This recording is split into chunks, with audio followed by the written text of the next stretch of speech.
How to recover general call log history. If any day you have an Android mobile and you would like to recover your general call log history on your very mobile device but you do not know how to do that, just follow the following steps.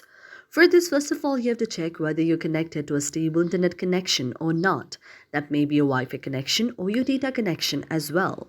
After that, now you have to launch the very Play Store application on your mobile device. After you launch the very Play Store application on your mobile device, you have to go to the search icon and then you have to search call log history backup option.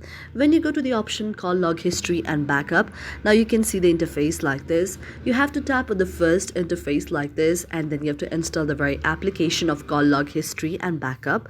Now after you tap on this and after this very application is installed and downloaded on your mobile device, you have to open it and launch it on your mobile device, and there you can see the various kind of backed up general call log history on your very mobile. Thank you for watching our video, and if you really like it, do not forget to subscribe our channel.